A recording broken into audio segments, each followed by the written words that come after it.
everyone, how are you all? Welcome all of you at CUET PG अड्डा. This is me Kritika Khandelwal, your sociology educator. And आज हम solve करने वाले हैं CUET PG sociology का 2023 का क्वेश्चन पेपर. इस पेपर से आपको ये जानने को मिलेगा कि भाई 2023 में एक तो पेपर का लेवल क्या रहा था और कौन कौन से टॉपिक्स हैं जो पुराने पेपर में पूछे गए थे और सेम टॉपिक आपको अब के एग्जाम में देखने के लिए मिल सकते हैं. ठीक, तो स्टार्ट करते हैं बिना टाइम वेस्ट किए. टेलीग्राम चैनल है, आप इसको ज्वाइन कर सकते हैं. ये QR कोड है, इसको स्कैन कर सकते हैं और ये हमारे टेलीग्राम चैनल का नाम है sociology_by_कृतिक_मैम. ठीक, तो बिना टाइम वेस्ट किए चलते हैं क्वेश्चन नंबर 1 की तरफ. चलिए जी भाई, बताइए. क्वेश्चन नंबर 1 है आपके सामने. क्वेश्चन रीड करो. A strategy of inquiry in which researcher explore in depth a program, activity and institution. तो सबसे पहला जो क्वेश्चन है आपको रिसर्च से देखने के लिए मिल गया है. देखो, रिसर्च जो टॉपिक है वो काफ़ी ज़्यादा इंपॉर्टेंट है एंड रिसर्च एक ऐसा टॉपिक है, ऐसा सेक्शन है जिससे मोस्ट ऑफ द स्टूडेंट्स को डर लगता है. तो आप अपनी प्रायोरिटी पे रखें कि भाई पहले इस टॉपिक को खत्म कर लें, बाद में जिससे कि इससे डर लगना बंद हो जाए. ठीक, सो साफ साफ यहाँ पे लिखा है इन डेप्थ. एक ऐसी स्ट्रेटेजी ऑफ इंक्वायरी जहां पे रिसर्चर इन डेप्थ स्टडी करता है एक प्रोग्राम की. तो जब भी इन डेप्थ स्टडी की जाती है उसे केस स्टडी कहा जाता है. So option number 3 is the right answer. ठीक, क्वेश्चन नंबर 2 देखेंगे. Identify the one which is not an online database. तो ऐसे क्वेश्चंस भी आपको देखने के लिए मिल जाते हैं. ऑनलाइन डेटाबेस एक ऐसी वेबसाइट होती है, एक ऐसा डेटाबेस होता है जहां पर आपको रिसर्च से रिलेटेड सारी लिटरेचर मिलती है. ठीक है, आप जाकर वहां पर कोई भी प्रीवियस रिसर्च को पढ़ सकते हैं. एरिक है, प्रोक्वेस्ट है, गूगल स्कॉलर है, लेकिन जो क्वेटेक्स्ट है वो यहाँ पर कोई भी रिसर्च डेटाबेस, ऑनलाइन डेटाबेस नहीं है. ये प्लेजरिज्म का टूल है. स्पेलिंग एक बार देख लेते हैं. प्लेजरिज्म सही लिख रही हूँ ना मैं? प्लेजरिज्म क्या होता है कि आपने अपनी रिसर्च में किसी की कॉपी तो नहीं की, आपने किसी का कंटेंट तो नहीं चुराया. तो प्लेजरिज्म चेक करने वाले टूल्स होते हैं कुछ, जो ये पता लगाते हैं कि आपका कंटेंट कॉपी किया हुआ कंटेंट तो नहीं है. तो क्विटेक्स्ट वो करता है. ठीक है, कॉपीड कंटेंट को चेक करता है, प्लेजरिज्म को चेक करता है. बाकी के जो तीनों हैं ये तीनों ही ऑनलाइन डेटाबेस हैं. नोट वाले क्वेश्चन बहुत पूछे गए हैं इस पेपर में और सेम 2026 का जो एग्जाम हुआ है अभी उसमें भी नोट वाले क्वेश्चंस काफी ज्यादा पूछे गए हैं. तो नोट को आपको ध्यान से पढ़ना है. क्वेश्चन नंबर 3 है विच of the following is an example of non probability sampling. Non probability sampling ऐसी सैम्पलिंग होती है जहां पर हर किसी के पास, पॉपुलेशन में से हर किसी के पास इक्वल चांस नहीं होता रिसर्च में आने का, क्योंकि यहाँ पर रिसर्च अपनी कन्वीनियंस के आधार पर, अपने पर्पस के आधार पर लोगों को सिलेक्ट करता है. तो मल्टी स्टेज क्लस्टर सैम्पलिंग ये प्रोबेबिलिटी सैम्पलिंग है. ठीक है, स्ट्रेटिफाइड रैंडम सैम्पलिंग ये भी एक प्रोबेबिलिटी सैम्पलिंग है. सिंपल रैंडम सैम्पलिंग ये भी एक प्रोबेबिलिटी सैम्पलिंग है. कोटा सैम्पलिंग क्या है? कोटा सैम्पलिंग एक नॉन प्रोबेबिलिटी सैम्पलिंग है. ध्यान रखेंगे. ठीक, क्वेश्चन नंबर 4 देखेंगे. विच of the following is the disadvantage of using questionnaire method of data collection. सबसे पहले आप जानिए क्वेश्चनियर क्या होता है, स्केड्यूल क्या होता है. क्वेश्चनियर होता है कि रिसर्चर जो सर्वे करने वाले लोग होते हैं वो आपके पास आते हैं, रिसर्चर आपके पास आता है, आपको एक पेपर पकड़ा देता है, उसमें कुछ क्वेश्चंस होते हैं और आपसे कहता है कि इसको फिल कर दो आप. जैसे कि एग्जाम में जब आप पेपर देने जाते हैं तो इवेल्युएटर जो टीचर्स होते हैं क्या करते हैं, क्वेश्चन पेपर आपको दिया और आपसे बोला आप इसके आंसर लिख दीजिए. यानी कि रिसर्चर सिर्फ आपको क्वेश्चन दे देता है, आप अपनी समझ से जो आपकी समझ बने आप आंसर दे दो. तो यहाँ पे चीपर होता है एडमिनिस्टर को, क्योंकि चीपर टू एडमिनिस्टर, क्योंकि यहाँ पे हर किसी को जा जाकर क्वेश्चंस नहीं बताने होते. ठीक, नो इंटरव्यूअर वेरिएबिलिटी, यानी इंटरव्यूअर वेरिएबिलिटी नहीं होती, क्योंकि इंटरव्यूअर तो क्या कर रहा है, बस जाके उसने क्वेश्चन पेपर पकड़ा दिया है, लोग खुद से फिल करेंगे, उसका इंटरफेरेंस यहाँ पे नहीं होता. और कन्वीनियंट होता है रिस्पोंडेंट के लिए कि भाई आपने मेल के थ्रू भेज दिया, टेलीफोन के थरू भेज दिया, अब जब रिस्पोंडेंट की मर्जी होगी तब उसे फिल कर देगा. कैन नॉट प्रॉम्प्ट ये एक डिसएडवांटेज है. कैन नॉट प्रॉम्प्ट का मतलब होता है क्वेश्चंस को पढ़ पढ़कर ना बताना. यहाँ पे रिसर्चर क्वेश्चंस को पढ़ के नहीं बता रहा है, जो रिस्पोंडेंट है अपनी समझ से यहाँ पे आंसर दे देगा, खुद से रीड आउट करेगा, खुद से ही वो आंसर्स को लिखेगा. ऐसा स्केड्यूल में होता है जब वहां पर रिसर्चर क्वेश्चंस को पढ़ पढ़कर बताता है. Who was made the distinction between descriptive understanding and explanatory understanding? तो इसका आंसर क्या होगा? इसका आंसर होगा मैक्स वेबर. उन्होंने ही यहाँ पर डिस्क्रिप्टिव अंडरस्टैंडिंग और एक्सप्लेनेटरी अंडरस्टैंडिंग के बीच में डिफरेंशिएशन बताया और उन्होंने बताया कि डिस्क्रिप्टिव क्या होता है, सिर्फ डिस्क्राइब कर दिया, और एक्सप्लेनेटरी होता है उसको सिर्फ एक्सप्लेन कर दिया.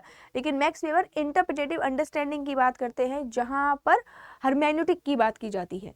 ठीक, 6 देखिए, द मदर्स बुक किसने लिखी, बहुत ज़्यादा इंपॉर्टेंट बुक है। द मदर्स जो बुक है वो मैट्रियार्कल सोसाइटी के ऊपर लिखी गई थी कि मैट्रियार्की क्या होती है, जहाँ पे फीमेल हेड होती है सोसाइटी की, वही सारे जो मेन डिसीजन है वो लेती है। इंडिया हमारी अभी पैट्रियार्कल सोसाइटी है, इसकी जो ऑपोजिट होगी, फीमेल जहाँ पे लीड करेंगी वो एक मैट्रियार्कल सोसाइटी होगी, और आर ब्रीफॉल्ट ने ये बुक लिखी थी। ठीक है। 7 देखिए, a group which serves as a model for making evaluations और डिसीजन इज कॉल्ड, एक ऐसा ग्रुप जिस ग्रुप को ध्यान में रखकर हम खुद को इवैल्यूएट करते हैं उसे हम रेफरेंस ग्रुप कहते हैं। ठीक है, रेफरेंस ग्रुप को ओरिजिनली हर्बर्ट हाइमैन ने दिया था, लेकिन लेटर रॉबर्ट के मर्टन ने इसके बारे में काफी ज्यादा बात की थी। 8 देखेंगे, सेकंड सेक्स बुक किसने लिखी, तो फेमिनिज्म से रिलेटेड जितनी इंपॉर्टेंट बुक्स हैं और जितनी इंपॉर्टेंट फेमिनिस्ट हैं सब आपको ध्यान रखनी है। Second sex book Simon de Beauvoir ने लिखी थी। सेकंड सेक्स का मतलब ये है कि जो मैन है उसको हमेशा से एक प्राइमरी सेक्स माना जाता है, इंपॉर्टेंस दी जाती है, और वुमेन को हमेशा सेकेंडरी सेक्स माना जाता है। वुमेन को सोसाइटी में इंपॉर्टेंस नहीं दी जाती, उसे सबऑर्डिनेशन में रखा जाता है। 9 देखेंगे, the kinship system in which the maternal uncle enjoys a preeminent place in life and affections of his nephew and niece is known as, तो मैटरनल अंकल की बात की जा रही है। मैटरनल अंकल एवेंक्यूलेट होता है, इसमें क्या लिखा है, एवेंक्यूलेट लिखा है। ठीक, ये एवेंक्यूलेट लिखा है, और रेडक्लिफ ब्राउन ने एवेंक्यूलेट एंड एमिटेट के बारे में बात की थी। एवेंक्यूलेट यानी मामा के साथ रिश्ते, और एमिटेट क्या होता है, बुआ के साथ आपके रिश्ते क्या हैं। 10 देखेंगे, the research that directly address the mixing of quantitative and qualitative method, यानी एक ऐसी रिसर्च जहाँ पे आप क्वालिटेटिव मेथड से भी यूज कर रहे हो, इंटरव्यूज, लोगों के एक्सपीरियंस, लोगों के ओपिनियंस को भी ध्यान में रख रहे हो, एंड क्वांटिटेटिव मेथड, आप नंबर्स में भी डेटा को कलेक्ट कर रहे हो, इसको हम मिक्स्ड मेथड रिसर्च कहते हैं। और ज़्यादातर जो रिसर्च होती है वो आपको मिक्स्ड मेथड रिसर्च ही देखने के लिए मिलेंगी। Then question number 11 है, to enter the subjective world of those studies and to see the world from their point of view is major aim of, ध्यान से पढ़ो इसको, to enter the subjective world यानी हम subjective वर्ल्ड में enter कर रहे हैं, जिनको हम पढ़ रहे हैं उन्हीं के वर्ल्ड में एंट्री करके हम उनको पढ़ रहे हैं। ठीक है, और उन्हीं के पॉइंट ऑफ व्यू से हम पढ़ रहे हैं। तो एथनोग्राफी में ऐसा होता है, एथनोग्राफी में जो रिसर्चर है जिस कम्युनिटी को पढ़ना चाहता है उस कम्युनिटी के साथ ही जाके वो रहने लगता है, और उस कम्युनिटी के पॉइंट ऑफ व्यू से ही उस कम्युनिटी को समझता है। आपको लग सकता है कि ma'am Y participant observation is not the correct answer, क्योंकि पार्टिसिपेंट ऑब्जर्वेशन भी तो सेम ही चीज़ है ना, कि रिसर्चर पार्टिसिपेट कर रहा है उन लोगों के साथ। आप बिल्कुल सही हो सकते हो, पार्टिसिपेंट ऑब्जर्वेशन आंसर हो सकता है, लेकिन पार्टिसिपेंट ऑब्जर्वेशन बहुत ही नैरो एस्पेक्ट है। एथनोग्राफी पार्टिसिपेंट ऑब्जर्वेशन को भी कवर कर लेता है। Ethnography is the right answer. Question number 12 आप देखेंगे, according to Comte human mind passes through the following stages, तो भाई ये क्वेश्चन तो हर बार ही देखने के लिए मिलता है। अगस्त कॉम्ट कहते हैं ह्यूमन का माइंड 3 स्टेजेस से गुजरता है, theological to metaphysical to positivism. तो देखिए, theological to metaphysical to positivism, ACD correct answer, यहाँ पे ACE करेक्ट आंसर होगा, option number 3 is the right answer. ठीक, थियोलॉजिकल जब सब कुछ रिलीजन के बेसिस पर सोचा जाता था, मेटाफिजिकल जब को सब कुछ नेचर के बेसिस पर सोचा जाने लगा, और positivism is the most advance stage जहाँ पे सब कुछ साइंस के बेसिस पर सोचा जाने लगा है। नेक्स्ट है question number 13, the term used to describe the most frequently occurring category of non numeric value, ऐसी वैल्यू डेटा सेट में जो बार बार हमें देखने के लिए मिलती है वो होती है मोड। ठीक है, मीन होता है एवरेज, और मीडियन होता है जो मिडल पोजिशनल वैल्यू होती है। 14 देखेंगे, an attitude of mind deemed proper for a scientific investigator, detached, unprejudiced, open to whatever evidence may reveal. थोड़ा डिफिकल्ट लग रहा है क्वेश्चन, फिर से इसको ध्यान से पढ़ते हैं। N attitude of mind deemed proper for scientific investigator, यानी कि एक ऐसे एटीट्यूड की बात की जा रही है जिसको प्रॉपर साइंटिफिक तरीके से पढ़ा जा सकता है, डिटैच्ड जिसको जज नहीं किया जा सकता, और open to whatever evidence may reveal, जो भी एविडेंस आते हैं उसके लिए वो तैयार है। क्या होगा ये, सब्जेक्टिविटी होगा, ऑब्जेक्टिविटी होगा, ऑब्जेक्टिव रिलेशंस होगा या सब्जेक्टिव रिलेशंस होगा, इसे हम ऑब्जेक्टिविटी कहेंगे। ऑब्जेक्टिविटी में हम साइंटिफिक इन्वेस्टिगेशन की बात करते हैं, और जो भी एविडेंस आ जाए हम सब के लिए ओपन रहते हैं। ठीक, 15 देखेंगे, according to Durkheim which of the following is not a characteristics of social fact, social fact का क्या कैरेक्टरिस्टिक्स नहीं है एमाइल डर्कहाइम के अकॉर्डिंग, बताओ। तो एमाइल डर्कहाइम कहते हैं सोशल फैक्ट इंटरनल है, नहीं, वो कहते हैं सोशल फैक्ट एक्सटर्नल है। सोशल फैक्ट ऐसे सोसाइटी के बनाए गए कुछ नॉर्म्स होते हैं जो लोगों को फॉलो करने होते हैं, ठीक, और ये एक्सटर्नल होते हैं, इंडिविजुअल के अंदर से नहीं आते, इंडिविजुअल के बाहर से सोसाइटी के रहने वाले लोग इनको बनाते हैं, और ये जनरल होते हैं, सही बात है, सभी पर अप्लाई होते हैं, सारी सोसाइटीज में होते हैं, कोर्सिव होते हैं, सही बात है, यानी फोर्सफुली जबरदस्ती लोगों को फॉलो करवाए जाते हैं, कौन चाहेगा भाई सोसाइटी के द्वारा बनाए गए नॉर्म्स को फॉलो करना, और सुई जनरिस, यानी कि ये जो सोशल फैक्ट है ये पहले भी थे, अब भी है और हमेशा रहेंगे। तो एक्सटर्नल जो इंटरनल है वो यहाँ पे करेक्ट आंसर होगा, because this is not a characteristics of social fact. 16 देखेंगे, a hierarchical organizational structure designed rationally to coordinate the work for many individuals in the pursuit of large scale administrative tasks and organizational goal। अब इसको break कर करके पढ़िए। एक hierarchical organisational structure की बात की जा रही है जिसे डिजाइन किया गया है रैशनली, ठीक है, जहां पे बहुत सारे इंडिविजुअल कोऑर्डिनेट करके काम कर सके। क्यों काम कर सके? To pursuit of large scale administrative task, क्योंकि उनको ऑर्गेनाइजेशनल जो एक ऑर्गेनाइजेशन के गोल होते हैं उनको अचीव करना है। ब्यूरोक्रेसी इसको हम कहते हैं। आपको पता होना चाहिए मैक्स वेबर ने मॉडर्न ऑर्गेनाइजेशन का आइडियल टाइप ब्यूरोक्रेसी को बताया था। 17 देखिए, who distinguished between I and me between persons real inner self and his public front. तो इजी है, आई एंड मी के बारे में कौन बात करते हैं? आई एंड मी के बारे में GH मीड बात करते हैं, जो सिंबॉलिक इंटरेक्शनिज्म पर्सपेक्टिव से है। आई क्या होता है? आई बहुत ही एक्टिव होता है, ठीक है, आई बहुत ही स्पॉन्टेनियस होता है, सिर्फ अपने बारे में सोचता है। और मी सेल्फ का वो पार्ट है जो सोशल एस्पेक्ट को दिखाता है, जो सोसाइटी के बारे में सोचता है, ध्यान रखेंगे। फिर आता है question number 18, a term usually confined to those sociological approaches that regard meaning and action is the prime object of sociology।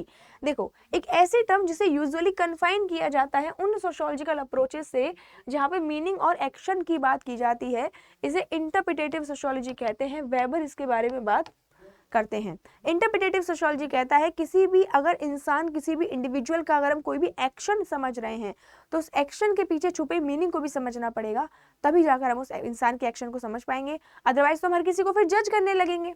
सही बात। 19 देखेंगे, who defined sociology as study of social action. किसने कहा था सोशियोलॉजी सोशल एक्शन की study है? तो ये फिर से आ गए भाई मैक्स वेबर। तो भाई साहब मैक्स वेबर से तो भाई 2-3 क्वेश्चन बने हैं आपके, ठीक है। ब्यूरोक्रेसी भी मैक्स वेबर का ही क्वेश्चन था। Perspective that view society as a set of interconnected parts together to form a whole, यानी ऐसे पर्सपेक्टिव की बात कर रही है जो कहता है सोसाइटी बहुत सारे इंटरकनेक्टेड पार्ट से बना है और हर किसी का अपना अपना काम होता है। फंक्शनलिज्म इसके बारे में बात करता है। फंक्शनलिज्म क्या कहता है? सोसाइटी में बहुत सारे इंस्टीट्यूशंस हैं, बहुत सारे पार्ट्स हैं और हर किसी का अपना अलग अलग फंक्शन होता है जिससे सोसाइटी ढंग से काम कर सके, ठीक। 21 देखेंगे, the process of attempting to change one's rank by giving up attribute, यानी कि एक इंसान अपनी रैंक को चेंज कर रहा है गिविंग अप एट्रीब्यूट्स, अपने जो उसके एट्रीब्यूट्स हैं, उसके जो ट्रेड्स हैं, उसके जो फीचर्स हैं, उसको गिव अप करके दैट डिफाइन, जो लो कास्ट को डिफाइन करते हैं और वो उन एट्रीब्यूट्स को अडॉप्ट कर रहा है जो हायर कास्ट के हैं। संस्कृताइजेशन का कॉन्सेप्ट MN श्रीनिवास देते हैं और कहाँ पर स्टडी करी थी उन्होंने? कूर्ग सोसाइटी में स्टडी की थी, ठीक। 22 देखेंगे, a hypothesis which shows no relationship और no significant difference between group और ऑन अ वेरिएबल। देखो यहाँ पे बात की जा रही है दो वेरिएबल के बीच में कोई भी रिलेशनशिप नहीं है, यानी कि आज बारिश हुई और मैं बीमार हो गई, बारिश होने का मेरे बीमार होने से अगर कोई रिलेशन नहीं है, मैं किसी और वजह से बीमार हुई हूँ, तो ये हो जाएगा नल हाइपोथेसिस। नल हाइपोथेसिस क्या होता है?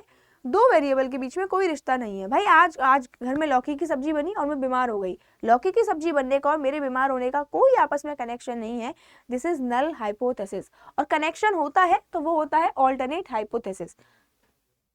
23 देखेंगे, एक ऐसा process whereby religious thinking practice and institutions lose social significance. एक ऐसा प्रोसेस जहाँ पे जो रिलीजियस थिंकिंग है, यानी हमारी जो धार्मिक सोच है, प्रैक्टिस है और इंस्टीट्यूशंस हैं, रिलीजियस इंस्टीट्यूशन, वो अपना इंपॉर्टेंस को लूज कर देते हैं, अपनी सिग्निफिकेंस को लूज कर देते हैं। This is secularisation. सेक्युलराइजेशन में यही होता है ना कि रिलीजन का जो इन्फ्लुएंस है हमारी लाइफ से कम होता जा रहा है और रिलीजियस इंस्टीट्यूशंस का जो सिग्निफिकेंस है वो भी हमारी लाइफ से कम होता जा रहा है। पहले जितना हम धर्म के बारे में और धर्म से रिलेटेड चीज़ें सोचा करते थे, आज भी हम वही सोचते हैं। हम रिलीजन को मानते हैं, लेकिन रिलीजन को हम बहुत ही ज़्यादा कट्टरवादी तरीके से नहीं मानते हैं। 24 देखेंगे, segmental division of society, hierarchy, endogamy, restriction on feeding and social intercourse are some of feature of. तो फीचर्स दे दिए, segmental division of society, society segmental division है, जैसे कि यहाँ पे आप देखेंगे ब्राह्मण है, क्षत्रिय है, वैश्य है और शूद्र है, ठीक है। हायरार्की बना दी है, एंडोगेमी बना दी, अपनी कास्ट के अंदर शादी करनी है, खाने पर और समाज में एक दूसरे से मिलने पर रोक लगा दी है। सीधा सीधा जवाब है कास्ट। और ये किसने दिए हैं? सारे के सारे फीचर्स यहाँ पे जीएस गुरे ने दिए हैं। 6 फीचर्स दिए थे उन्होंने कास्ट के, याद रखेंगे आप। 25 देखेंगे, the individual specially the child acquires the assimilate. Acquire मतलब एक बच्चा है, पहले तो क्या करता है? एक्वायर करता है, फिर उन वैल्यूज में असिमिलेट हो जाता है, यानी अपनी वैल्यूज को भूलकर वो दूसरे ग्रुप की वैल्यूज को अपना लेता है। इस बिहेवियर को सोसाइटी में किस चीज के थ्रू एक्सप्लेन किया जाता है? देखो फिर से ध्यान से समझो। The individual specially the child, एक इंडिविजुअल है, वो क्या कर रहा है? स्पेशली बच्चा है, वो एक्वायर कर रहा है और असिमिलेट कर रहा है वैल्यूज, ठीक है। And modes of behaviour of his society, अपनी ही सोसाइटी की वैल्यूज को वो अपना रहा है, अपनी ही सोसाइटी की वैल्यूज में वो असिमिलेट हो जाता है। इसे क्या कहते हैं? इसे हम कहते हैं एनकल्चरेशन। ये एनकल्चरेशन होना चाहिए।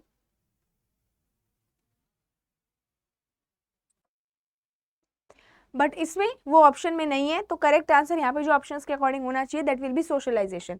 यही होता है ना, सोशलाइजेशन मीन समाजीकरण, कि अपनी वैल्यूज को सीखा जाता है और धीरे धीरे एक इंसान है, एक इंडिविजुअल है, जीवन भर कुछ ना कुछ सीखता ही रहता है, ठीक। 26 देखेंगे, the most elementary process of social life, एक ऐसा प्रोसेस जो बहुत ज़्यादा इंपॉर्टेंट है हमारी सोशल लाइफ में, without which society is impossible and it helps for the promotion of common ends and objective. और इसके बिना ना सोसाइटी का काम करना इम्पॉसिबल है, क्योंकि यहाँ पे जो लोग हैं वो एक दूसरे की हेल्प से काम करते हैं। दिस इज कोऑपरेशन, हर कोई भाई एक दूसरे के साथ कोऑपरेट ही कर रहा है, ठीक है, और उसी के थ्रू सोसाइटी चल पा रही है, लोग एक दूसरे की हेल्प कर रहे हैं। कॉन्फ्लिक्ट नहीं होगा और यहाँ पे एनमिटी नहीं होगा और यहाँ पे एंग्विश नहीं होगा, ये तीनों ही बिल्कुल उल्टी दिशा में जा रहे हैं ऑप्शन। हमारा जो करेक्ट ऑप्शन है वो कोऑपरेशन होगा। 27 देखेंगे, market and production in different countries, की मार्केट और प्रोडक्शन की बात की जा रही है अलग अलग देशों में, आर बिकमिंग इंक्रीजिंगली इंटरडिपेंडेंट, धीरे धीरे क्या हो रहे हैं? वो इंटरडिपेंडेंट हो रहे हैं, यानी एक दूसरे पर डिपेंडेंट हो रहे हैं, इंडिपेंडेंट वो नहीं है। Due to dynamics of trade in goods service and flow of capital technology, क्यों? क्योंकि धीरे धीरे क्या हो रहा है? एक देश से दूसरे देश में ट्रेड फ्लो कर रहा है, एक देश के लोग दूसरे देश के लोगों के साथ बिजनेस कर रहे हैं, टेक्नोलॉजी का फ्लो हो रहा है, ठीक है। दिस इज ग्लोबलाइजेशन, ठीक है, यही होता है ना ग्लोबलाइजेशन, जहाँ पे जो एक इकोनॉमी है, एक जो कंट्री है, वो अपने आप पे इंडिपेंडेंट नहीं है, अब दूसरे देश का उसके साथ कनेक्शन है, सामान को खरीदा जाता है, बेचा जाता है, हर कोई एक दूसरे पर इंटरडिपेंडेंट हो गया है। जैसे आपने देखा होगा अभी रशिया में अगर युद्ध चल रहा है तो इंडिया में भी ऑयल की, ठीक है, सिलेंडर की प्रॉब्लम हो रही है। क्यों? क्योंकि हम लोग वहाँ से सामान खरीदते हैं, हम लोग इन चीज़ों को इम्पोर्ट करते हैं, और जब वहाँ पे युद्ध चल रहा है तो उन लोगों ने एक्सपोर्ट करना भी बंद कर दिया, क्योंकि उनको ही उस चीज़ की ज़रूरत है। सो हर कोई एक दूसरे पर इंटरडिपेंडेंट हो चुका है। 28 देखेंगे, a strategic plan for a research project that sets out the broad outline methods of data collection and analysis is referred to as, यानी स्ट्रेटेजिक प्लान, एक पूरा प्लान बनाया गया है रिसर्च प्रोजेक्ट के लिए, जो ब्रॉड आउटलाइन सेट कर रहा है कि भाई कहाँ से आपको डेटा कलेक्ट करना है, कौन सा मेथड आपको डेटा कलेक्शन के लिए यूज करना है, एवरीथिंग, सब कुछ यहाँ पे डिसाइड किया जा रहा है। रिसर्च डिजाइन यानी रिसर्च फ्रेमवर्क तैयार किया जा रहा है। जैसे आपको प्लानर बनाने के लिए बोला जाता है कि आपको अपनी प्रेपरेशन कैसे करनी है, कौन से मंथ में, कौन से डेज में आपको क्या काम करना है, यही होता है जब रिसर्च डिजाइन की जाती है, रिसर्च का पूरा प्लानर तैयार किया जाता है। 29 देखेंगे, you have been asked to write a detailed report, आपसे बोला गया है डिटेल भैया रिपोर्ट लिखो on good practice in policy research, policy research topic पर आपको लिखना है, ठीक है। पॉलिसी रिसर्च में अच्छी प्रैक्टिसेस क्या होती हैं, कौन सा मेथड है आप चूज करोगे। डिटेल्ड अगर आपको रिपोर्ट लिखनी है, सर्वे, ठीक है, डिटेल्ड अगर आपको रिपोर्ट लिखनी है, सर्वे तो आप यूज नहीं करोगे, स्टैटिस्टिकल एनालिसिस आप यूज नहीं करोगे, ऑब्जर्वेशन से तो भाई डिटेल्ड एनालिसिस आप कर ही नहीं सकते, केस स्टडी मेथड का आप यूज करेंगे, क्योंकि केस स्टडी मेथड में डिटेल्ड एनालिसिस किया जाता है और डिटेल्ड ही रिपोर्ट तैयार की जाती है। 30 देखेंगे, calculate the mean of following numbers. तो मीन को कैलकुलेट करने के लिए जितने नंबर आपके पास दिए होते हैं आप उनको ऐड कर दो। सम ऑफ ऑब्जर्वेशन 100 प्लस 200 प्लस 600 और डिवाइड कर दो कि वो टोटल कितने नंबर हैं। कितने हैं? 1 2 3, यानी कि सबका हमने सम किया, एडिशन किया और डिवाइड कर दिया टोटल नंबर कितने हैं जिनको हम ऐड कर रहे हैं उनको। तो ये हो जाएगा आपका 800 और 900 डिवाइडेड बाई 300 करेक्ट आंसर होगा। 300 इसका मीन हो जाएगा। हिंदी में इसको माध्यम कहते हैं आई थिंक। ठीक है, 31 देखेंगे। एक untested statement about the relationship between concept with in a given theory is called. यानी एक ऐसी स्टेटमेंट की बात की जा रही है जिसे अभी तक टेस्ट नहीं किया गया। फॉर एग्जांपल रिसर्च करनी है मुझे चाइल्ड लेबर पर, मैंने ऐसी स्टेटमेंट तैयार कर ली। चाइल्ड लेबर इसलिए हो रहा है क्योंकि एजुकेशन अच्छे से नहीं जा पा रही है लोगों के पास, या लोगों के पास अपॉर्चुनिटी नहीं है। कोई भी एक टेंटेटिव स्टेटमेंट मैं बना लेती हूँ, अब जब रिसर्च हो जाएगी तभी इसको टेस्ट किया जाएगा कि भाई ये सही है या गलत। हाइपोथेसिस इसको हम कहते हैं। पायलट स्टडी क्या होती है? प्री स्टडीज को हम बोलते हैं, प्रेलिमिनरी स्टडी हम इसको बोलते हैं। ठीक है, मेन स्टडी से पहले जब एक छोटी सी स्टडी की जाती है। 32 देखेंगे, difference between material and non material culture. तो मटेरियल कल्चर होता है जिसको हम देख सकते हैं, छू सकते हैं। फॉर एग्जांपल ये बोर्ड मटेरियल कल्चर है, ये स्टूडियो मटेरियल कल्चर है, चश्मा मटेरियल कल्चर है। ठीक है, और नॉन मटेरियल कल्चर क्या है? जिसको हम देख नहीं सकते, छू नहीं सकते। वैल्यूज हैं, बिलीव्स हैं, नॉर्म्स हैं। ठीक है, ये नॉन मटेरियल कल्चर है। जब इन दोनों के डिफरेंस की बात की जाती है तो इसे कल्चरल लैग बोला जाता है। जहाँ पे जो मटेरियल कल्चर है वो तेजी से भागता है, नॉन मटेरियल कल्चर पीछे रह जाता है। WF ऑगबर्न इसके बारे में बात करते हैं। ठीक, 33 देखेंगे, एक system of agency of formal social control. यानी सोशल कंट्रोल जब लगाया जाता है उसकी दो एजेंसी होती हैं, फॉर्मल और इनफॉर्मल। फॉर्मल पूछा है तो लॉ है वो फॉर्मल एजेंसी होती है। प्रॉपरली भाई कॉन्स्टिट्यूशन में लॉज लिखे गए हैं, रूल्स एंड रेगुलेशंस लिखे गए हैं। मोरेज, फोकवेज, रिलीजन ये फॉर्मल सोशल कंट्रोल नहीं है, ये इनफॉर्मल सोशल कंट्रोल में आते हैं। 34 देखेंगे, social mobility is classified into. तो सोशल मोबिलिटी को यहाँ पर दो तरह से क्लासिफाई किया जाता है, vertical and horizontal mobility. And vertical और एंड हॉरिजॉन्टल मोबिलिटी, हॉरिजॉन्टल के अंदर तो कोई मोबिलिटी नहीं आती, लेकिन वर्टिकल के अंदर कई सारी मोबिलिटी आती है। इंटर जनरेशन हो गया, इंटर जनरेशन हो गया, स्पॉन्सर्ड हो गया, तो वो आपको याद रखनी है। ठीक, 35 देखेंगे, डर्कहाइम के according sociology is the study of. Sociology किस चीज की स्टडी है? तो डर्कहाइम के अकॉर्डिंग सोशियोलॉजी सोशल फैक्ट की स्टडी है। अभी अभी क्वेश्चन आया था थोड़ी देर पहले, सोशल फैक्ट का कौन सा कैरेक्टरिस्टिक्स नहीं है, जिसका आंसर था इंटरनल। ठीक है, तो आप देख सकते हैं एक ही थिंकर से यहाँ पे 2-2 3-3 क्वेश्चन पूछे हुए हैं। 36 देखेंगे, एक ब्रांच है सोशियोलॉजी की विच largely coincide with social work of social welfare in which the finding or conclusion of sociology are applied to concrete cases। यानी सोशियोलॉजी की ऐसी ब्रांच की बात की जा रही है जो सोशल वर्क के लिए काम करती है, समाज के वेलफेयर के लिए काम करती है। ठीक है, और जिसकी जो फाइंडिंग है, ठीक है, और कंक्लूजन है वो अप्लाई किए जाते हैं ऐसे केसेस में जहां जरूरत हो। इसे हम अप्लाइड सोशियोलॉजी बोलते हैं। अप्लाइड सोशियोलॉजी क्या होता है? यानी पहले हम प्रॉब्लम ढूंढेंगे, प्रॉब्लम का पता करेंगे और उस प्रॉब्लम का सल्यूशन निकालेंगे। सोशल वर्क वेलफेयर के लिए इसको यूज किया जाता है। 37 देखेंगे, पहला backward commission constituted in 1953 was called. तो पहला जो बैकवर्ड कमीशन है वो 1953 में बना था, उसका नाम क्या था बताइए?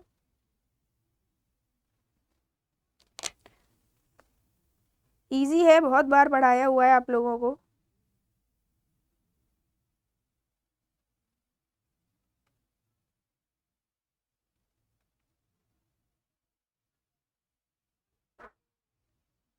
पहला बैकवर्ड कमीशन,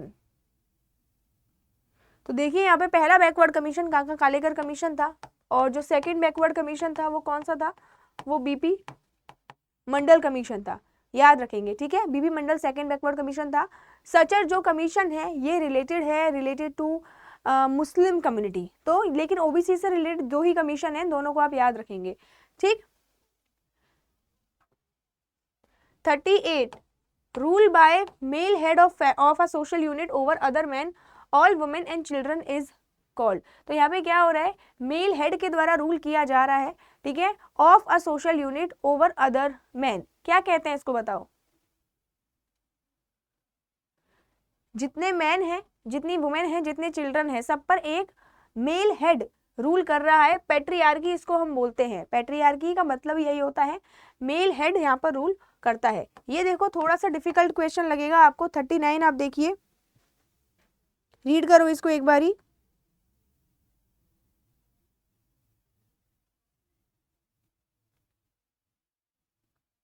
देखो, according to Marx for revolution to occur, revolution आने के लिए proletariat must transform from a class in itself to a class for itself. Class in itself होता है, अभी भाई वर्किंग क्लास को पता नहीं है कि उनके साथ कितना ज्यादा अत्याचार हो रहा है, लेकिन जब वर्किंग क्लास को पता चलता है वो क्लास फॉर इटसेल्फ हो जाती है, अपने लिए खड़ी हो जाती है। तो पहली स्टेटमेंट तो सही है, क्योंकि one of the reason for this transformation, ये जो ट्रांसफॉर्मेशन हुआ है class in itself to class for itself, इसका एक सबसे बड़ा रीजन है increasing economic and social distance between the bourgeoisie and working class. Bourgeoisie और वर्किंग क्लास के बीच में जब इनइक्वालिटी बढ़ती जाएगी और बढ़ती जाएगी, तो class in itself class for itself में कन्वर्ट हो जाएगी। इसका आंसर ए है, दोनों ही करेक्ट हैं। 40 देखिए, Likert scale is used to measure intensity of feeling about the area in question. देखो लाइकर्ट स्केल क्या होता है, जैसे कि एक आपसे पूछा जा रहा है कि भाई ऑनलाइन जो क्लासेस हैं उसके बारे में आपसे चीज़ें पूछी जा रही हैं, तो 5 क्वेश्चन बनाए जाएंगे कि ऑनलाइन जो क्लासेस हैं उनसे आप, ऑनलाइन क्लासेस से आप कितनी देर पढ़ाई करते हैं, ऑनलाइन क्लासेस से कितना फ़ायदा होता है, रिजल्ट पर कितना असर हुआ है, और सबके लिए ऑप्शन होते हैं आपके पास, एग्री हो, डिसएग्री हो, स्ट्रांगली डिसएग्री हो, ऐसा करके। ठीक है, तो यहाँ पे लाइकर्ट स्केल है, यहाँ पे इंटेंसिटी पूछी जाती है किसी भी चीज़ की। सेकंड ऑप्शन है आइटम्स है जो लाइकर्ट स्केल के, ज़रूरी नहीं है कि वो इंटर रिलेटेड हो, नहीं, गलत स्टेटमेंट है। ज़रूरी है कि लाइकर्ट स्केल के जो सारे के सारे ऑप्शन हों, सारे के सारे जो आपके आइटम हो, सब कुछ मिलते जुलते हो। मैं ऑनलाइन क्लास का क्वेश्चन पूछ रही हूँ आपसे, तो ये थोड़ी पूछूंगी कि भाई आपको आइसक्रीम खाना पसंद है या नहीं है। अगर मैं जिस चीज़ के बारे में रिसर्च कर रही हूँ, मेरे जो ऑप्शंस हैं, मेरे जो आइटम्स हैं, वो उससे मैच तो होने चाहिए।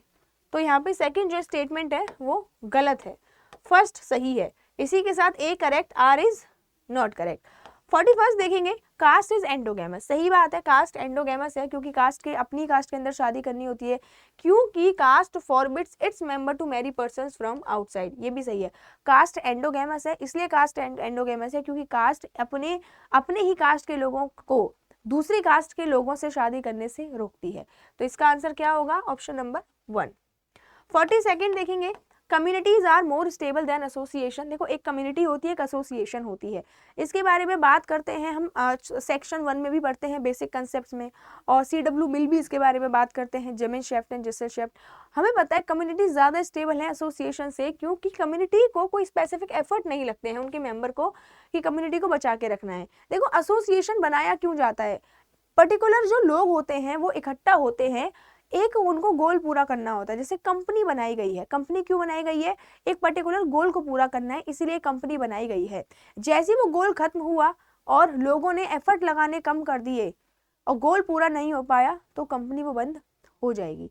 लेकिन कम्युनिटी में ऐसा नहीं होता, कोई एक्स्ट्रा एफर्ट आपको नहीं लगाने पड़ते, इसीलिए जो कम्युनिटी है ज़्यादा स्टेबल होती है। दोनों ही स्टेटमेंट सही है। 43 देखेंगे, a norm is a shared expectation of behaviour that is considered culturally appropriate. Norm क्या है, एक शेयर्ड एक्सपेक्टेशन ऑफ बिहेवियर है। नॉर्म, इनफॉर्मल नॉर्म की यहाँ पे बात की जा रही है, कल्चर के अकॉर्डिंग वो सही होते हैं नॉर्म, कि ये आपको फॉलो करना ही है। आपको क्या कहते हैं कि इंटरकास्ट मैरिज, आपको अपनी कास्ट के अंदर शादी करनी है, आपको अपने रिलीजन के इंसान से शादी करनी है। कल्चर इन चीज़ों को क्या करता है, एप्रोप्रिएट मानता है, सही मानता है, क्योंकि norms regulate the behaviour although they lack the formal status of rule. ये बात भी सही है, क्योंकि नॉर्म आपके बिहेवियर को रेगुलेट करते हैं, जबकि नॉर्म है वो फॉर्मल रूल नहीं होते, फिर भी आपके बिहेवियर को रेगुलेट करते हैं, क्योंकि कल्चर के अकॉर्डिंग वो सही माने जाते हैं, आपके कल्चर के अकॉर्डिंग वो सही होते हैं। और हर सोसाइटी में अलग अलग नॉर्म होते हैं। जैसे आप देखेंगे हिंदुइज्म में जो मोनोगेमी है वो कल्चरली अप्रोप्रिएट है, इस्लाम में जो पॉलीगेमी है वो कल्चरली अप्रोप्रिएट है। ठीक। 44 देखेंगे, assimilation is natural and slow process. Assimilation क्या है, नेचुरल स्लो प्रोसेस है, सही बात है। असिमिलेशन इज अ प्रोसेस जहाँ पे कोई भी कम्युनिटी, कोई भी इंडिविजुअल अपने कल्चर को भूलकर दूसरे कल्चर को अपनाने लगता है, तो 1-2 दिन में तो हो नहीं जाएगा, ये धीरे धीरे अपनाया जाएगा। Rigidity and conservatism are prerequisite of assimilation. ये गलत है भाई, क्यों भाई, देखो एक बात बताओ, अगर मैं रिजिड हो जाऊं कि मैं दूसरा कल्चर अपनाऊंगी ही नहीं, और मेरी जो सोच है वो कंजर्वेटिव सोच है कि नहीं मैं तो अपना ही कल्चर अपनाऊंगी, तो कैसे मैं दूसरे कल्चर को सीख पाऊंगी, कैसे मैं दूसरे कल्चर को अपना पाऊंगी, गलत है। फ्लेक्सिबिलिटी होनी चाहिए अगर मुझे असिमिलेशन वाले प्रोसेस में जाना है तो यहाँ पे ए तो सही है लेकिन आर गलत है। 45 देखेंगे, non material culture consist of ideas, customs and belief of people. जो नॉन मटेरियल कल्चर है उसमें आइडियाज होते हैं, कस्टम होते हैं, बिलीफ होते हैं, सही बात है, ऐसी चीज जिनको हम देख नहीं सकते, छू नहीं सकते। Change in technology will not bring any change in culture, गलत बात है, टेक्नोलॉजी चेंज होती है तो कल्चर में चेंज होता ही होता है। सो यहाँ भी ए ट्रू और आर इज फॉल्स। 46 आप देखेंगे, arrange the following act passed by Indian government in order to earliest to latest. तो ये आपको अरेंज करने हैं। अगर यहाँ पे मैं बात करूँ डाउरी प्रोहिबिशन एक्ट जो 1961 में आया था, ठीक है, उसके बाद में बात करूँ ये 1956 में आया था। Protection from domestic violence act ये आई थिंक 2005 में आया था, ठीक है। इक्वल रेम्यूनरेशन एक्ट 1976 में आया था। और इंडिसेडेंट, एक तो क्या हो गया आज मुझसे बोला ही नहीं जा रहा है, गला एकदम इतना खराब हो गया है, ठीक है। Indecent representation of women prohibition act 1986 में आया था। देखो एक बात मैं आपको बताऊं, क्रोनोलॉजी से ऐसे क्वेश्चन आपको देखने के लिए मिलते हैं और इन क्वेश्चन को छोड़ मत देना, क्योंकि यही क्वेश्चन है जो भाई ऐसे स्टूडेंट जिनके कम नंबर आए और ऐसे स्टूडेंट जिनके ज्यादा नंबर आए उनके बीच के गैप को पूरा करते हैं। तो ये चीज आपको ध्यान रखनी है। तो आप देख सकते हैं इसका करेक्ट आंसर क्या होगा। यहाँ पे जो सबसे छोटा ईयर है वो 1961 है, ए हो जाएगा। उसके बाद नहीं, बी है, ए है, उसके बाद डी है, फिर ई है और फिर सी है, BADEC, BADEC option number 1 is the right answer. 47 देखेंगे, arrange the following religious communities in ascending order of their population size as per 2011 census of India. ये आपको अरेंज करना है। देखो यहाँ पे असेंडिंग ऑर्डर दिया है, यानी बढ़ते क्रम में पूछा गया है, तो हम इसका उल्टा कर सकते हैं। हमें पता है सबसे ज्यादा हिंदू हैं, उसके बाद मुस्लिम है, उसके बाद क्रिश्चियन है, फिर सिख है और फिर बुद्धिस्ट है, हमें पता है ये। आप या तो असेंडिंग में याद कर सकते हो या डिसेंडिंग में याद कर सकते हो, आंसर सबसे बन जाएगा। अब यहाँ पे क्या पूछा है, असेंडिंग पूछा है, तो सबसे पहले बुद्धिस्ट आने चाहिए, सी आना चाहिए, उसके बाद सिख आने चाहिए, ए, देन उसके बाद है क्रिश्चियन, क्रिश्चियन ऑप्शन है ई, देन है मुस्लिम, मुस्लिम है ऑप्शन बी, और हिंदू है D, CAEBD, CAEBD option number 4 is the correct answer. 48 देखेंगे, यहाँ पे आपको ये बताना है सोशल चेंज की कौन सी थ्योरी और कौन से थिंकर हैं। तो सबसे पहले कन्फ्लिक्ट सोशल चेंज की बात कार्ल मार्क्स करते हैं, जो रिवॉल्यूशन की बात करते हैं, डी का हो जाएगा 1, आपका तो भाई करेक्ट आंसर ही आ गया, ठीक। उसके बाद आप देखेंगे यहाँ पे जो लीनियर सोशल चेंज है हर्बर्ट स्पेंसर बात करते हैं, जो टाइप्स ऑफ सोसाइटीज की बात करते हैं। साइक्लिकल सोशल चेंज है उसके बारे में पेरेटो बात करते हैं, जो सर्कुलेशन ऑफ एलिट्स की बात करते हैं। और फ्लक्चुएशन सोशल चेंज है जो आपके पित्रिम सोरोकिन बात करते हैं, जो आइडिएशनल सेंसेट की बात करते हैं। 49 देखेंगे, एक क्वेश्चन यहाँ से आपको हर बार देखने के लिए मिलता है, इसको तो आप रटी लो एकदम, कि रिसर्च के स्टेप्स का सीक्वेंस क्या है। तो रिसर्च के स्टेप्स के सीक्वेंस की अगर हम बात करें तो यहाँ पे सबसे पहला है प्रॉब्लम स्टेटमेंट। प्रॉब्लम पता लगाई जाती है कि किस चीज़ पे आपको रिसर्च करनी है। जब प्रॉब्लम पता लगा ली तो उस प्रॉब्लम से रिलेटेड लिटरेचर रिव्यू किया जाता है। लिटरेचर रिव्यू करने के बाद डेटा को कलेक्ट किया जाएगा, डेटा का एनालिसिस किया जाएगा और फिर रिपोर्ट राइटिंग की जाएगी। BEDAC option number 3 is the right answer, ठीक। 50 देखेंगे, arrange the items given below on the basis of chronological increase in size of population. तो क्रोनोलॉजिकली आपको बताना है कि इंक्रीजिंग साइज ऑफ पॉपुलेशन क्या है। तो सबसे पहले नेबरहुड आता है, पड़ोस आपका आएगा, पड़ोसियों के बाद आपका विलेज आएगा, विलेज के बाद टाउन आएगा, फिर सिटी आएगा और फिर मेट्रोपोलिस आएगा। BCEDA option number 2 is the right answer, ठीक। सिटी की पता है ना आपको डेफिनेशन क्या होती है, कम से कम 1 लाख लोग होने ही चाहिए, तभी उस प्लेस को सिटी बोला जाएगा। 51 Marx envisages the development of society as follows. तो मार्क्स की सोसाइटीज को आपको बताना है। ये भी क्वेश्चन आपको हर 2 साल में एक बार देखने के लिए मिल ही जाता है। तो सबसे पहले यहाँ पे आती है, बताओ, सबसे पहले प्रिमिटिव कम्युनिज्म की कॉमन ओनरशिप थी सारी चीजों की, फिर आया स्लेव सोसाइटी, स्लेव सोसाइटी के बाद आपको फ्यूडलिज्म देखने के लिए मिल जाएगा, फ्यूडलिज्म के बाद है कैपिटलिस्ट सोसाइटी और फिर लास्ट में आएगा सोशलिज्म। CADBE के साथ option number 2 is the correct answer. 52 देखेंगे आप, urbanism is a culture of town and city, सही बात है।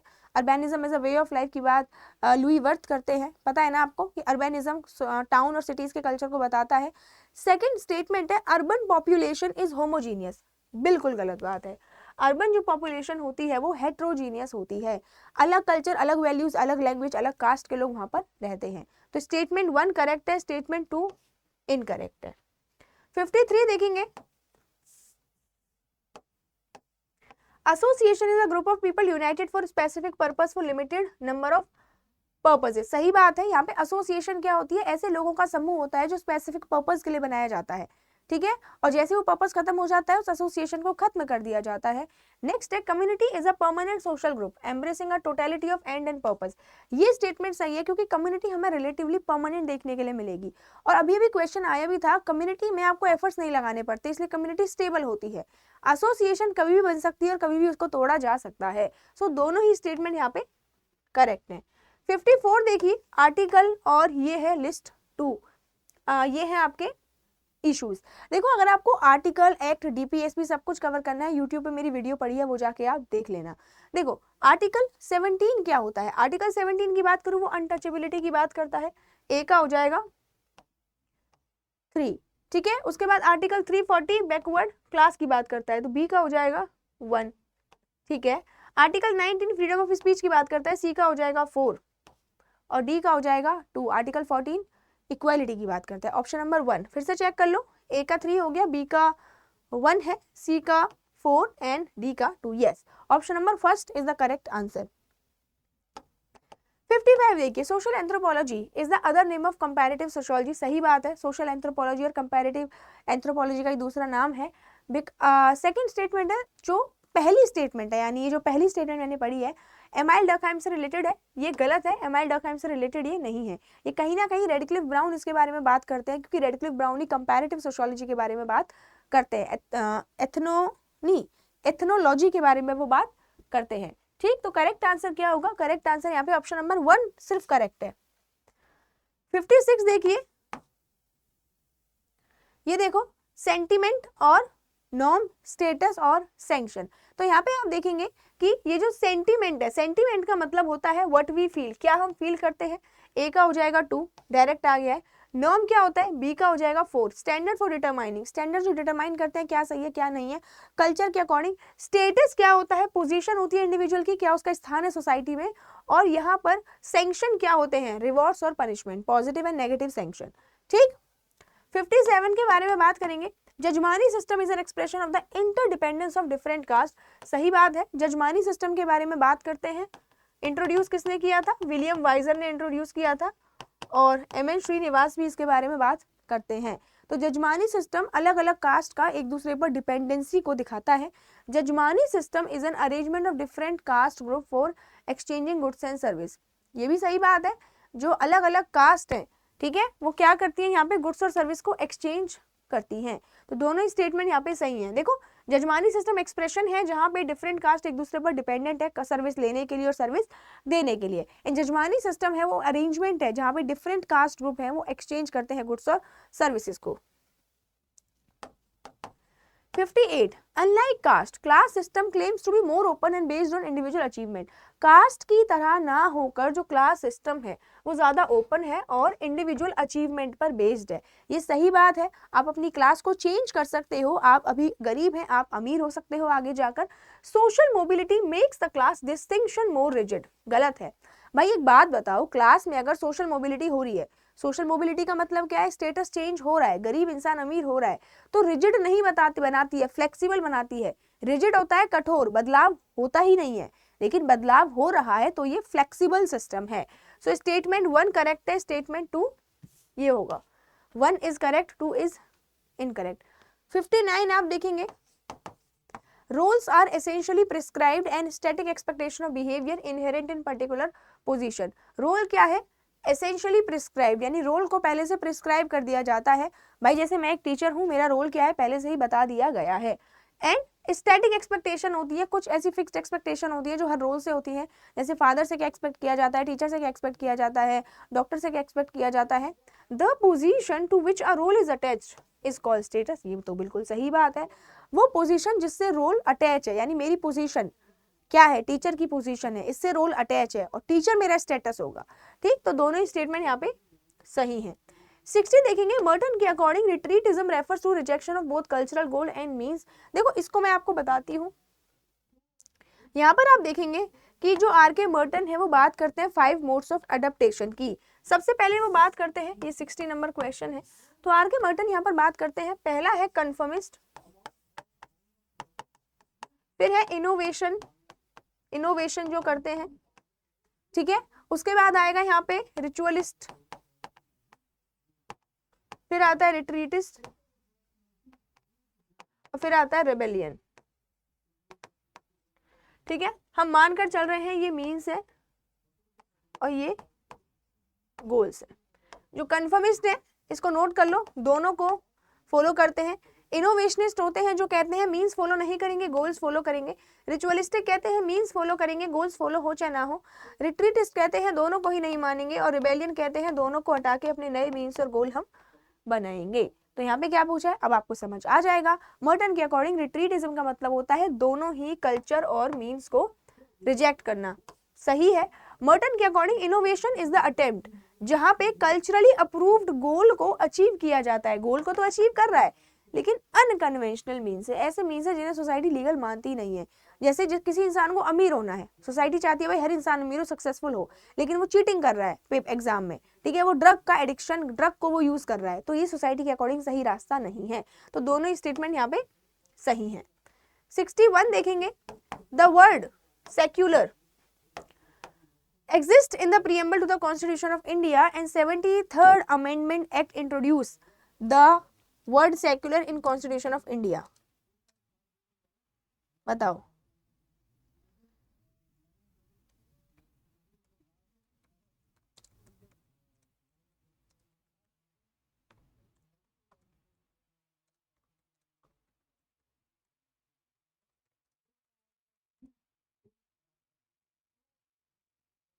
देखिए यहाँ पर सेक्युलर को प्रियम्बल, सेक्युलर वर्ल्ड प्रियम्बल में एग्जिस्ट तो करता है तो सही, लेकिन ओरिजिनली वो एग्जिस्ट नहीं करता, उसको बाद में 42nd amendment act, constitutional amendment act 1976 के थ्रू ऐड किया गया था। तो स्टेटमेंट 2 है वो यहाँ पे गलत है, 73rd नहीं होगा, तो 1 करेक्ट है और सेकंड ऑप्शन स्टेटमेंट है वो फॉल्स है। 62 देखेंगे, Malinowski is known for his intensive field work among the Trobriand island. सही बात है, मोलिनेस्की को ट्रोबिलेंट आइलैंड के फील्ड वर्क के लिए बहुत एक पायोनियर माना जाता है क्योंकि उन्होंने फील्ड वर्क को काफी अच्छे से अप्लाई किया था। He is also author of book elementary forms of religious life. गलत है, because this book was written by Emile Durkheim. तो स्टेटमेंट 1 करेक्ट है, स्टेटमेंट 2 इनकरेक्ट है। फिर से सेम ही ऑप्शन हमें देखने के लिए मिल रहे हैं। 63 देखिए, the peasant of Rampura village were identified by Srinivas to be dominant caste. तो ये सही बात है, बिल्कुल सही बात है। रामपुरा विलेज में जो पीजेंट्स थे, ठीक है, वो डोमिनेंट कास्ट पाए गए थे, ठीक, and peasant ranked higher than Brahmins in the ritual hierarchy. ये गलत बात है, रिचुअल हायरार्की में वो सबसे ऊपर नहीं होते, वो लोकल हायरार्की में ऊपर होते हैं। लोकल हायरार्की यानी जिस गांव के वो डोमिनेंट कास्ट हैं उस गांव की हायरार्की में उनको ऊपर माना जाता है, लेकिन रिचुअल हायरार्की यानी जो नेशनल हायरार्की है, ब्राह्मण, क्षत्रिय, वैश्य, शूद्र, इसमें वो ऊपर नहीं होते। तो स्टेटमेंट 1 करेक्ट है, स्टेटमेंट 2 फॉल्स है। अच्छा, कमेंट सेक्शन में मुझे बताना कि पीजेंट कौन सी वाली पीजेंट है, कौन सी जो कास्ट है वो डोमिनेंट कास्ट थी, लिंगायत, ठीक है, वोकालिंगास। 64 देखिए, ये तो भाई क्वेश्चन ही छुप गया है। ये क्वेश्चन ये है कि एलएच मॉर्गन के अकॉर्डिंग कौन कौन सी टाइप ऑफ जो फैमिलीज हैं वो बताई गई है। ये लिखा है शायद, विच ऑफ द फॉलोइंग फैमिली, जिसके बारे में एलएच मॉर्गन बात करते हैं, तो वो कॉन्सेंग्विन के बारे में बात कर रहे हैं, पैट्रियार्कल के बारे में बात करते हैं और पुनालुवन के बारे में बात करते हैं, ठीक है। He did not talk about corporate and matriarchal, तो बी और डी को हम एलिमिनेट कर देंगे। ACE is the right answer, important है, याद रखना है। 65 देखिए, रॉबर्ट रेडफील्ड के अकॉर्डिंग कैरेक्टरिस्टिक्स क्या है लिटिल कम्युनिटी के। तो लिटिल कम्युनिटी के कैरेक्टरिस्टिक्स की अगर हम बात करें रॉबर्ट रेडफील्ड के अकॉर्डिंग, रॉबर्ट रेडफील्ड कहते हैं यहाँ पर कि जो आपकी लिटिल कम्युनिटी है, लिटिल कम्युनिटी में क्या पाई जाती है, सेल्फ सफिशिएंसी पाई जाती है, ठीक है, होमोजेनिटी पाई जाती है और कंप्लीटनेस पाई जाती है। इंक्लूसिवनेस ये नहीं होती है, यानी जो लिटिल कम्युनिटी होती है वो इंक्लूसिव है, यानी सबको ऐड करती है, इसके बारे में रॉबर्ट रेडफील्ड बात नहीं करते हैं। इंक्लूसिविटी को हटा दीजिए, डी नहीं है, डी नहीं है, डी नहीं है, BCE वेट, इसका करेक्ट आंसर क्या होगा?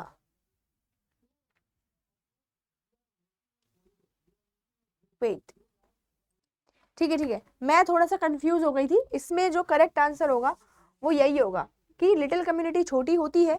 लिटिल कम्युनिटी कौन सी होती है? जहाँ पे लोगों के पर्सनल रिलेशन होते हैं, फेस टू फेस रिलेशन होते हैं, लोग पर्सनली एक दूसरे को जानते हैं, तो स्मॉलनेस होती है। और आपको होमोजेनिटी देखने के लिए मिल जाएगी, सेम कल्चर सेम वैल्यूज होती हैं और सेल्फ सफिशिएंट ये होती है। BCE करेक्ट आंसर होगा। सॉरी गाइज, वो मैं थोड़ा कंफ्यूज हो गई थी, but BCE is the right answer. 66 देखेंगे, कौन सी सुसाइड के टाइप्स है जो एमएल डर्कहाइम बात करते हैं?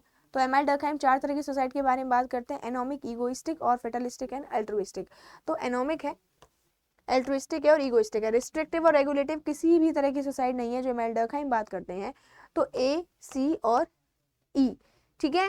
ACE करेक्ट आंसर होगा, नहीं ADE, AD करेक्ट आंसर होगा। आपको पता होना चाहिए एमएल डर्कहाइम है वो बताते हैं रेगुलेशन एंड इंटीग्रेशन के बेसिस पे 4 तरह की सुसाइड। वो कहते हैं जब रेगुलेशन हाई होता है और रेगुलेशन लो होता है, इंटीग्रेशन हाई होता है और इंटीग्रेशन लो होता है। याद है आपको? वो कहते हैं जब रेगुलेशन हाई होता है तो कौन सी होती है?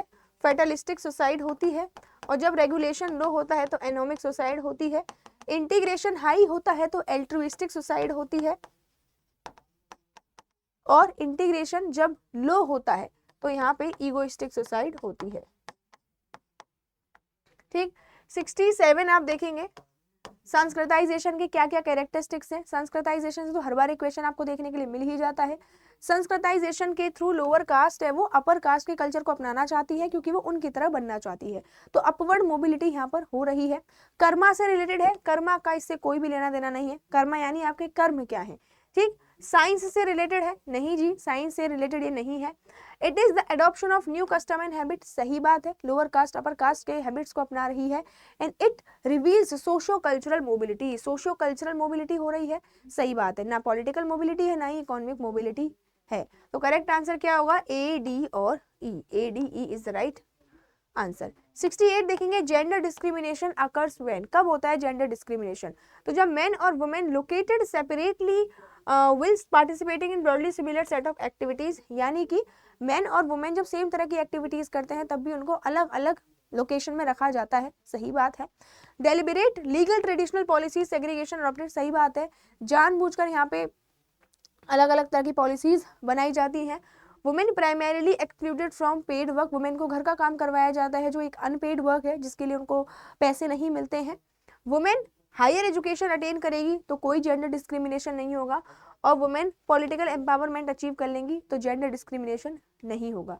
लास्ट के जो 2 ऑप्शन हैं वो अगर अप्लाई हो जाते हैं तो जेंडर डिस्क्रिमिनेशन होगा नहीं, जबकि खत्म हो जाएगा। तो ABC करेक्ट आंसर इसका होगा।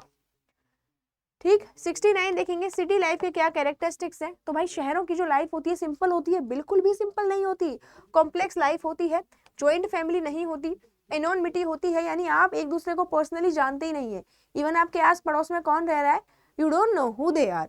ठीक, सोशल डिस्टेंस होता है, दूरी बनाकर रखी जाती है, और क्राउडिंग, भीड़ भाड़ बहुत ज्यादा होती है, ट्रैफिक बहुत ज्यादा होता है। CDE is the right answer. 70 देखेंगे, पोस्ट इंडस्ट्रियल सोसाइटी के क्या कैरेक्टरिस्टिक्स हैं? तो पोस्ट इंडस्ट्रियल सोसाइटी आप देखेंगे, dominant occupation of people in agriculture, गलत बात है। पोस्ट इंडस्ट्रियल सोसाइटी में एग्रीकल्चर नहीं चलता, सर्विस बेस्ड सोसाइटी ये होती है। गुड्स प्रोड्यूसिंग से सर्विस इकोनॉमी हो जाती है।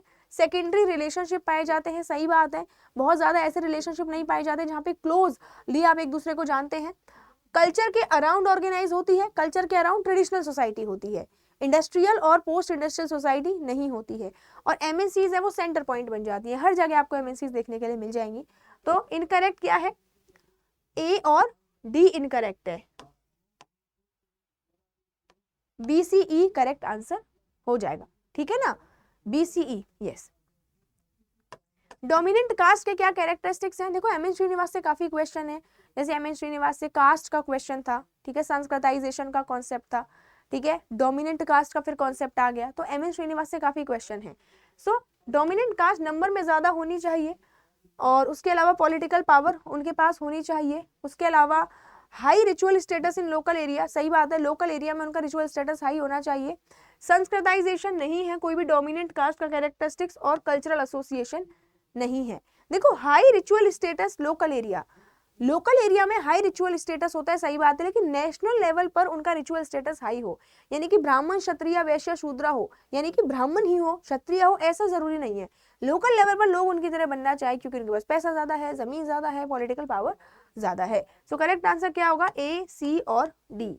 ए, सी, डी के साथ option number 4 is the right answer. 72 देखेंगे, यहाँ पे ग्रुप सोशल ग्रुप का क्वेश्चन है। तो प्राइमरी ग्रुप के बारे में सीएच कोले बात करते हैं, जहाँ पे वो प्राइमरी एंड सेकेंडरी ग्रुप के बारे में बात करते हैं। डायड एंड ट्रायड के बारे में बात कौन करते हैं? जॉर्ज जिमेल बात करते हैं। ब्यूरोक्रेसी के बारे में मैक्स वेबर बात करते हैं। और लास्ट में है टोटल इंस्टीट्यूशन, जिसके बारे में एरविन गॉफमैन बात करते हैं। तो ए का 2 होगा, बी का 3 होगा, सी का 4 और डी का 1। 73 आप देखेंगे, ये बुक्स हैं। जैसे आप देखिए the process of economic growth, the origin of our time, managerial revolution and power elite. तो पावर एलिट किसने लिखी? पावर एलिट लिखी थी यहाँ पे पावर एलिट CW मिल्स ने लिखी थी। तो यहाँ पे जो डी का 1 होना चाहिए, डी का 1 दो ऑप्शन में दिया गया है।